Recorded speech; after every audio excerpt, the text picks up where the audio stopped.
Welcome back to my channel. This is Kiran BN's channel. जो मेरे channel पे new commerce है उनको वेलकम। ये किरण बीएन का चैनल है, वो मैं हूँ।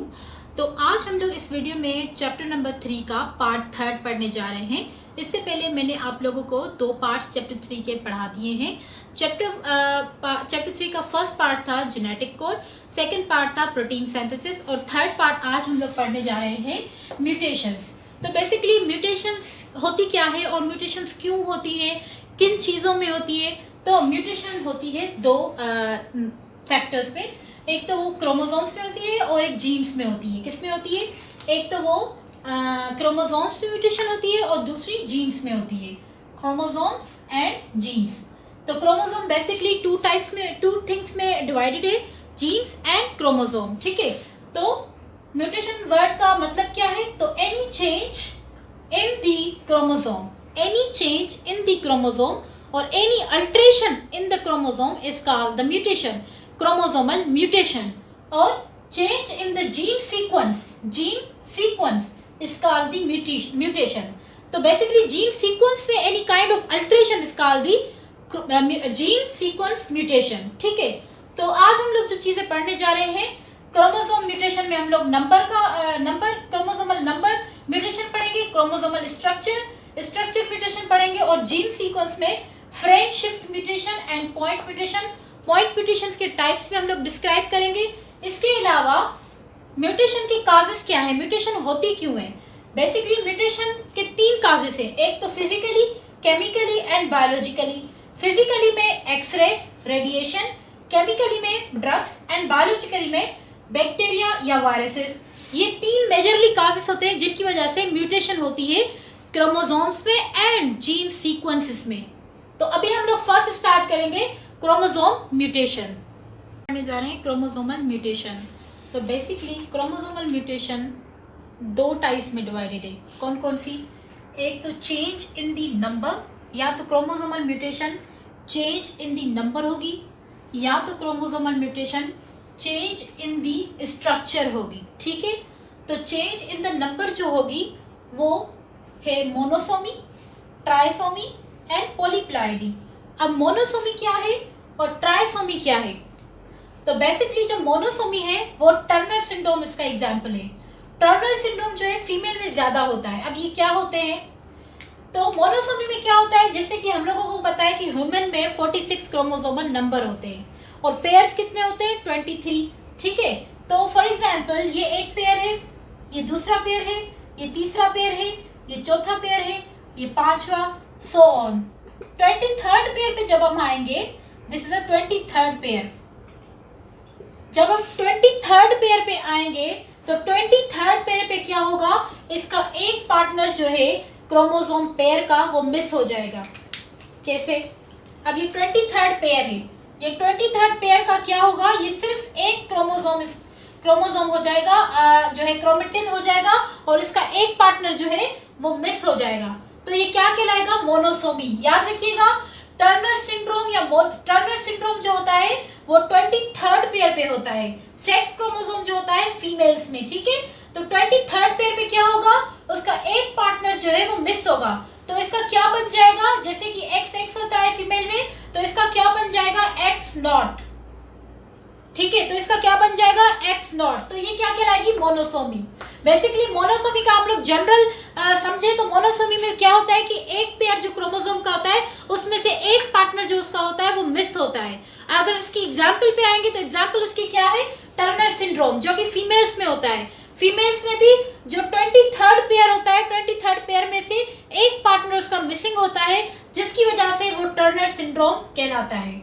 ठीक है, तो ये मोनोसोमी हो गया। अब हम लोग आ जाते हैं ट्राइसोमी पे। ट्राइसोमी का मतलब क्या है? वैसे तो ट्राई का मतलब ही है 3। ठीक है, ट्राई का मतलब क्या है? 3। तो इसका हम लोग एग्जाम्पल लेंगे डाउन सिंड्रोम। अब डाउन सिंड्रोम क्या होता है? इसमें क्या होता है ट्राइसोमी पे? जैसे कि हमें पता है कि पेयर्स कितने हो गए? पेयर्स कितने होते हैं? 23 पेयर्स होते हैं। जैसे 1 2 3 4 5 6 7 1 2 3 4 5 6। तो 2 क्रोमेटिन्स मिलाएंगे तो एक पेयर बनेगा। ठीक है, तो अब इसमें क्या होगा? ऑटोसोमल क्रोमोसोम पे कोई भी जो है ऑटोसोम क्रोमोसोम उसमें चेंज आए। कैसे चेंज आए? जैसे कि ये एक पेयर है, ठीक है, ये एक पेयर हो गया autosome chromosome, not sex chromosome. इसमें क्या होगा, ट्राइसोमी में एक पेयर में जो है एक पेयर में एक एडिशन हो जाए दूसरे क्रोमोसोम की, एक पार्टनर की दूसरा, ये तीन जब हो जाएंगे तो इसको हम लोग क्या बोलेंगे, ट्राइसोमी, जो कि एग्जांपल इसका है डाउन सिंड्रोम। ठीक है, तो ट्राइसोमी में क्या होगा, एक एक पेयर में सब एक एक पेयर जो होगा, एक किसी भी एक पेयर ऑटोसोमल क्रोमोसोम में एडिशन हो जाए एक क्रोमेटिन की, एक पार्टनर की दूसरे की, तो क्या हो जाएगा, वो ट्राइसोमी हो जाएगा। ठीक, उसके बाद हम लोग आ जाएंगे पॉलीप्लाइडी। अब पॉलीप्लाइडी क्या होता है, बेसिकली पॉलीप्लाइडी होता है प्लांट्स में, not in the human beings. ठीक है, तो पॉलीप्लाइडी में क्या होगा, इसमें वर्ड का मतलब ही है पॉली यानी कि मैनी, पॉली का मतलब क्या है, मैनी। तो अब क्या होगा, try means 3, tetra means 4 and penta means 5। तो क्या होगा इसमें, एक पेयर, दो, ये एक एक पेयर इनका है, इन एक एक पेयर में एडिशन हो जाएगी किसकी, एक और क्रोमेटिन की। जैसे इसमें 3 हो गए, इसमें 4 हो जाएंगे, इसमें 3 और ऐड हो जाएंगे तो ये 5 हो जाएंगे। तो क्या होगा, नंबर में चेंज आ रहा है, क्या है, चेंज इन दी नंबर, यानी कि chromosomal number mutation is called the chromosomal mutation, number में म्यूटेशन आ रही है। Monosomy, trisomy and polyploidies in plants, ये दोनों ह्यूमंस में आएंगी। ठीक है, म्यूटेशन है वो चेंज इन दी स्ट्रक्चर है। तो चेंज इन दी स्ट्रक्चर कैसे आएगा, उसके टाइप्स हैं deletion, duplication, inversion and translocation. तो बेसिकली स्ट्रक्चर में चेंज आए, क्रोमोसोम के स्ट्रक्चर में चेंज आए, दैट इज द म्यूटेशन। ठीक है, अब कैसे, जैसे ये डिलीशन है, तो डिलीशन का एग्जांपल क्या है, क्राइडूशेट सिंड्रोम। ठीक है, इसमें क्या होगा, डिलीशन में बेसिकली एक ये क्रोमोसोम है, ठीक है, ये एक क्रोमोसोम है, इस क्रोमोसोम में ये सेगमेंट्स है, जैसे कि A, B, C, D, E और F। ठीक है, ये क्रोमोसोम है, इस क्रोमोसोम्स पे फॉर एग्जांपल ये सेगमेंट्स है। ठीक है, अब इन सेगमेंट में से कोई भी एक सेगमेंट जो है डिलीट हो जाए, कट हो जाए, सब्सट्रैक्ट हो जाए, that is known as the deletion. जैसे कि ये क्रोमोसोम है, ये हो गया A, B, C, D, E। अब यहाँ पे F नहीं है तो यानी कि इसमें एक सेगमेंट मिसिंग है, एक सेगमेंट मिसिंग होने की वजह से हम लोग इसमें क्या बोलते हैं, डिलीशन, जो कि स्ट्रक्चर में चेंज ला रहा है क्रोमोसोम की। उसके बाद हम लोग आ जाएंगे डुप्लीकेशन। अब डुप्लीकेशन बेसिकली है क्या, फॉर एग्जांपल ये क्रोमोसोम है, ये इसके सेगमेंट्स है A, B, C, D, E, F, ये इसके सेगमेंट्स हैं। अब इसमें क्या होगा, इसमें सिंपली ये होगा कि डुप्लीकेट हो जाए, यानी कि ये क्रोमोसोम है A, B, C, D, E, F, और यहाँ पे भी कोई एक सेगमेंट जो है यहाँ पे डुप्लीकेट होके दूसरे क्रोमोसोम में आए। जैसे ये F है, तो F यहाँ से डुप्लीकेट हुए, दो सेगमेंट्स क्या हो गए, डुप्लीकेट हो गए। तो दोनों सेगमेंट डुप्लीकेशन की वजह से क्या होगी, change in the structure of the chromosome, that is known as chromosomal mutation. Inversion में अब क्या होगा, इन्वर्जन में सिंपली ये होगा, फॉर एग्जांपल ये एक क्रोमोसोम है, इसमें ये सेगमेंट्स है A, B, C, D, E, ये इसके सेगमेंट्स हैं। अब इसमें क्या होगा, 180 डिग्री सेल्सियस, 180 डिग्री पे 180 डिग्री एंगल, उस पे क्या होगा, ये एक सेगमेंट जो है अपनी प्लेस जो है चेंज करे। फॉर एग्जांपल ये यहाँ पे E है, ये E आ जाए यहाँ पे, और A जो है ये आ जाए इस तरफ, तो ये क्या हो गया, इन्होंने अपनी सेगमेंट्स ने क्या किया, प्लेस चेंज की 180 डिग्री एंगल पर। 180 एंगल पे इन्होंने क्या किया, अपनी एंगल चेंज की, और सेगमेंट्स जो है वो प्लेसेस उनकी चेंज हो गई। तो ये क्या हो गया, इन्वर्जन। ये भी एक स्ट्रक्चरल क्रोमोसोमल म्यूटेशन है। ठीक है, उसके बाद आएंगे ट्रांसलोकेशन पे। ट्रांसलोकेशन का कंसेप्ट आप कहां से ले सकते हैं, ये आप ले सकते हैं सेल डिवीजन से। कैसे, जब सेल डिवीजन होती है के दौरान दो क्रोमोसोम्स आपस में होमोलोगस क्रोमोसोम्स सॉरी दो होमोलोगस क्रोमोसोम आपस में शेयरिंग करते हैं, ठीक है। शेयरिंग करने की वजह से इनको बोलते हैं हम लोग क्रॉसिंग ओवर। लेकिन ट्रांसलोकेशन में क्या होता है? ट्रांसलोकेशन में ये होता है कि दो क्रोमोसोम्स आपस में क्रॉस ओवरिंग तो करेंगे लेकिन वो होमोलोगस नहीं होंगे, वो नॉन होमोलोगस होंगे। क्या होंगे? Non homologous. Non homologous chromosome. तो क्या हो गई स्ट्रक्चरल म्यूटेशन? स्ट्रक्चरल म्यूटेशन कौन कौन सी है? Deletion, duplication, inversion and translocation. इनकी वजह से क्या होगा? स्ट्रक्चर में चेंज आएगा। फिर क्या होगा? Chromosomal mutation. ठीक है, ओवरव्यू कर देते हैं। क्रोमोसोमल म्यूटेशन दो तरीकों की होती है, या तो वो नंबर में आए क्रोमोसोमल म्यूटेशन, या तो वो स्ट्रक्चर में आए। अब नंबर में कैसे आती है? या तो मोनोसोमी हो या तो ट्राइसोमी हो। ठीक है, ये हो गया। अब इसके हम काजेस देखते हैं कि होता क्या है।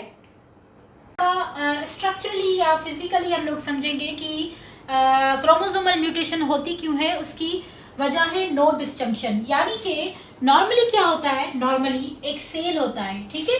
सेल होता है, उसमें क्रोमोसोम पेयर्स जो होते हैं वो 4 होते हैं, ठीक है। ये हो गया 1 2 3 एंड 4। जब सेल डिवीजन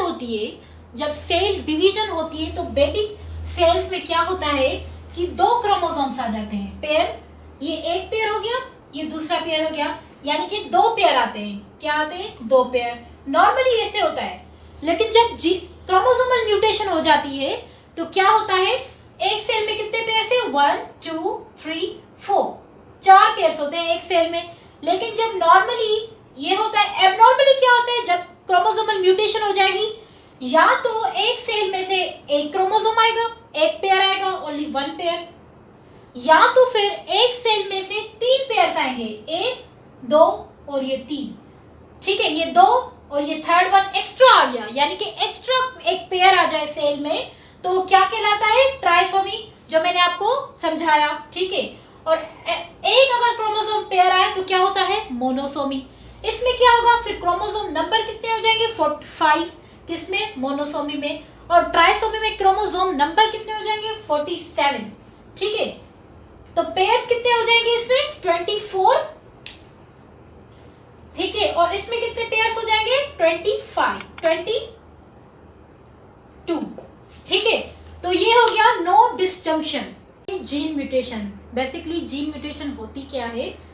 जीन म्यूटेशन में ये होता है, फॉर एग्जांपल ये एक डीएनए की स्ट्रैंड है,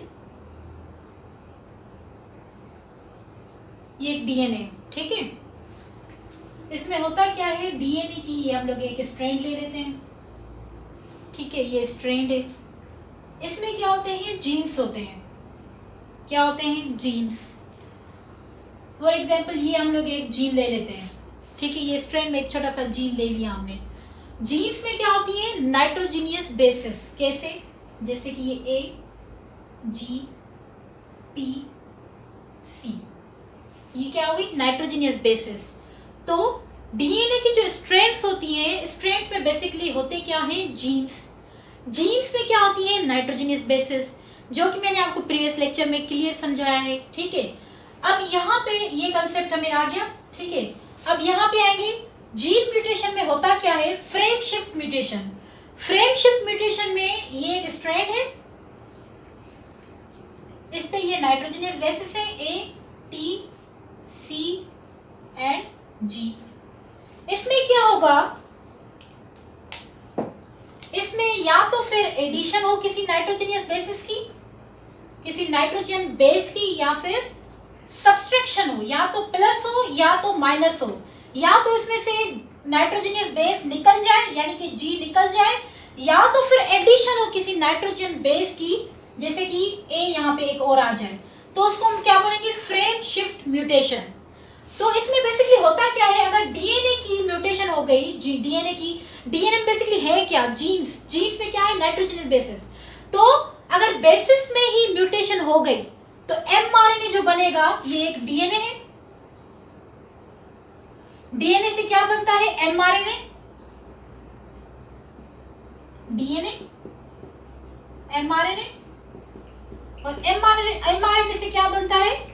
प्रोटीन। अब जीन्स की सीक्वेंस में ही म्यूटेशन आ गई, यानी कि डीएनए की स्ट्रैंड में म्यूटेशन आ गई, उसमें म्यूटेशन के बाद एमआरएनए की भी स्ट्रैंड में म्यूटेशन आ गई, फिर उसके बाद जो प्रोटीन के लिए कोड बना, जो नाइट्रोजनियस बेसिस का कोड है, वो जो है डिफेक्टिव होगा। अब डिफेक्टिव होगा, जो प्रोटीन्स बनेगी वो फंक्शन जो है सही तरीके से नहीं कर पाएंगी, डिग्रेड जल्दी हो जाएगी। तो इस वजह से gene mutation is not good. Okay, तो फ्रेम शिफ्ट म्यूटेशन हमें समझ आ गया। अब हम लोग आ जाते हैं पॉइंट म्यूटेशन। पॉइंट म्यूटेशन है क्या? फॉर एग्जाम्पल ये एक हम डीएनए की स्ट्रैंड ले लेते हैं, इसमें ये एडेनिन, ग्वाइनिन, थाइमिन, साइटोसिन, ठीक। इसमें क्या होगा? इसमें होगा ये कि ये एक जो नाइट्रोजनियस बेस है, फॉर एग्जाम्पल जी को ले लेते हैं यहाँ पे, ये जो जी है किसी और नाइट्रोजनियस बेस से क्या हो जाए? तब्दील हो जाए। जैसे जी है तो यहाँ पे अगर थाइमिन आ जाए, थाइमिन अगर यहाँ पे आ गया तो क्या हो गई? यहाँ पे जो जी था वो टी की जगह पे आ गया, यानी कि तब्दीली, चेंजिंग आ गई, म्यूटेशन आ गई जीन्स की सीक्वेंस में। जो सीक्वेंस थी जीन की, वहां पे दूसरा नाइट्रोजनियस बेस आया जो कि एक कोड था, कोड में क्या आ गया? चेंजिंग आ गई। That is the point mutation. इसका बेस्ट एग्जांपल है sickle cell anaemia. Sickle cell anaemia में क्या होता है? जीन म्यूटेशन होती है, that is the point mutation. अब हम लोग फर्दर डिस्कस करेंगे पॉइंट म्यूटेशन के टाइप्स। आ जाएंगे पॉइंट म्यूटेशन पे। तो पॉइंट म्यूटेशन के टाइप्स क्या है? पॉइंट म्यूटेशन मैंने आपको समझा दिया कि पॉइंट म्यूटेशन होती क्या है। पॉइंट म्यूटेशन बेसिकली ये होता है कि कोई भी एक नाइट्रोजनियस बेस रिप्लेस हो जाए किसी और नाइट्रोजनियस बेस से, that is called point mutation. अब पॉइंट म्यूटेशन के टाइप्स क्या है? पॉइंट म्यूटेशन के टाइप्स ये हैं कि उसके हैं साइलेंट, नॉनसेंस एंड मिससेंस। ठीक है, इस चार्ट की मदद से मैं आप लोगों को समझा दूंगी। जैसे कि पहले होता है डीएनए। डीएनए में से जीन सीक्वेंस क्या होती है? कॉपी होकर एमआरएनए में जाती है। एमआरएनए की सीक्वेंस किस में जाती है? अमाइनो एसिड की सीक्वेंस में। ठीक है, ये होता है नॉर्मली जो है प्रोटीन सिंथेसिस। पर नॉन म्यूटेशन में क्या होगा? अब जैसे कि ये कोड है thymine, thymine, cytosine, thymine, thymine, cytosine. इसका एमआरएनए में कोड क्या होगा? एडेनिन, एडेनिन, ग्वाइनिन, क्योंकि इसकी मैचिंग होगी, अपोजिट हो जाएंगे इसके। ठीक है, तो ये कोड किस चीज का हो गया? ये हो गया किस अमाइनो एसिड का हो गया? ये होगा लाइसिन का कोड। किसका हो गया? TTC is a code of lysine. तो जीन सीक्वेंस कॉपी होकर एमआरएनए में आई, एमआरएनए की सीक्वेंस प्रोटीन अमाइनो एसिड की सीक्वेंस में आई, तो ये अमाइनो एसिड बन जाएगा। ठीक है, अब हम लोग आ जाएंगे कि साइलेंट म्यूटेशन कैसे होती है। फॉर एग्जाम्पल ये थाइमिन है, ये भी थाइमिन है, ये भी थाइमिन है, ये भी थाइमिन है। साइटोसिन की जगह पे दूसरा अगर थाइमिन आ जाए, यानी कि साइटोसिन को रिप्लेस करे दूसरा थाइमिन, तो क्या होगा? यहाँ पे एक रिप्लेसमेंट की वजह से म्यूटेशन हो गई।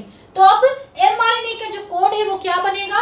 एडेनिन, एडेनिन, एडेनिन, क्योंकि यहाँ पे तीनों क्या है? थाइमिन, अपोजिट हो जाएंगे उसके। फिर अमाइनो एसिड कौन सा बनेगा? यहाँ पे भी लाइसिन ही बनेगा, क्योंकि it is an other code of the lysine. क्योंकि मैंने आपको प्रीवियस लेक्चर में बताया था कि एक अमाइनो एसिड के मल्टीपल कोड्स हो सकते हैं, जेनेटिक्स कोड हो सकते हैं। ठीक है, तो यहाँ पे भी लाइसिन आया, यानी कि अमाइनो एसिड की उसमें इतना कोई ज्यादा वो नहीं आया, अमाइनो एसिड वही है। तो ये कहेगी साइलेंट म्यूटेशन। अब हम लोग आ जाएंगे नॉन सेंस म्यूटेशन। क्या होती है? इसमें देखें साइटोसिन, साइटोसिन सेम है, थाइमिन, थाइमिन सेम है। यहाँ पे रिप्लेसमेंट किसकी हुई है? एडेनिन की हुई है, थाइमिन की हुई है। थाइमिन की जगह पे क्या आ गया है? एडेनिन। ठीक है, एडेनिन आने की वजह से एमआरएनए का कोड क्या बनेगा? एमआरएनए का कोड बनेगा एडेनिन की जगह पे यूरासिल, क्योंकि हम लोग आरएनए में देख रहे हैं तो यूरासिल आएगा। ठीक है, थाइमिन, एडेनिन, साइटोसिन, ग्वाइनिन। तो ये कोड मैंने आपको प्रीवियस लेक्चर में बताया कि यूएजी कहीं भी आए, that is the stop code. Stop code यानी कि प्रोटीन सिंथेसिस की स्टॉपेज हो जाएगी, यानी कि प्रोटीन सिंथेसिस बंद हो जाएगी, तो अमाइनो एसिड यहाँ पे क्या हो गया? स्टॉप हो गया। तो ये कहलाएगी नॉन सेंस म्यूटेशन। ठीक है, अब हम लोग आ जाएंगे miss sense mutation. Miss sense mutation में क्या होगा? थाइमिन सेम है, ठीक है, यहाँ पे जो दो नाइट्रोजनियस बेसिस है इसको रिप्लेस साइटोसिन, ठीक है। तो यहाँ पे कोड क्या बनेगा mRNA का, एडेनिन ग्वाइनिन ग्वाइनिन, ठीक, क्योंकि इसका अपोजिट आएंगे। अब यहाँ पे अमीनो एसिड कौन सी बनेगी, एर्जिनिन, ठीक है। तो ये हो गया मिससेंस, ये हो गया types of the point mutation. अब हम लोग आ जाएंगे कि sickle cell anaemia point mutation का टाइप कैसे है। वो ऐसे है कि सिकल सेल एनीमिया में क्या होता है, ये हम लोग एक ले लेते हैं डीएनए की स्ट्रैंड, ठीक है। तो यहाँ पे क्या होते हैं, जीन्स होते हैं, जीन्स पे क्या होते हैं, नाइट्रोजनियस बेसिस। फॉर एग्जांपल ये कोड ले लेते हैं हम लोग CTT, जो कि कोड है वेलिन का, वेलिन इज अमीनो एसिड। यहाँ पे क्या होगा, CTT जो है, T जो थाइमिन है बीच में, ये क्या हो जाएगा, रिप्लेस हो जाएगा किससे, A से, किससे हो जाएगा, A से रिप्लेस हो जाएगा। तो यहाँ पे वेलिन को किसने रिप्लेस किया, ग्लूटामिक एसिड ने। ग्लूटामिक एसिड की रिप्लेसमेंट, वेलिन की रिप्लेसमेंट ग्लूटामिक एसिड हो गया, क्योंकि यहाँ पे थाइमिन जो है चेंज हो गया बाय एडेनिन, ठीक। अब यहाँ पे जो वेलिन है ये सब amino acid of the haemoglobin.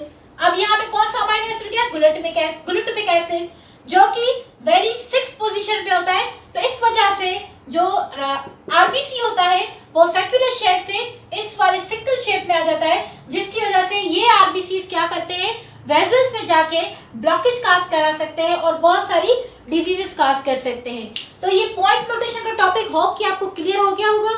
ये हो गई आज की म्यूटेशन का टॉपिक कंप्लीट, और हमारा चैप्टर 3 भी हो गया कंप्लीट, जो कि था genetic information and protein synthesis, ठीक है। अगला चैप्टर जो होगा वो होगा चैप्टर 4 सेल्यूलर मेटाबॉलिज्म, ठीक है। तो वो हम लोग अगली वीडियो में पढ़ेंगे बहुत ही क्लियर वे से। और अगर ये वीडियो आपको पसंद आई है मेरी वीडियो, तो आप इस वीडियो को शेयर करें सीनियर्स के साथ, जूनियर्स के साथ, फैमिली एंड फ्रेंड्स के साथ। मेरी प्लेलिस्ट में जाए, आपको प्लेलिस्ट में और भी बहुत सारी वीडियोस मिलेंगी according to the other subjects और बहुत कॉमन इशू लर्निंग पे। तो तब तक के लिए अपना ख्याल रखिएगा, मिलते हैं अपनी नेक्स्ट वीडियो में। अल्लाह हाफिज़।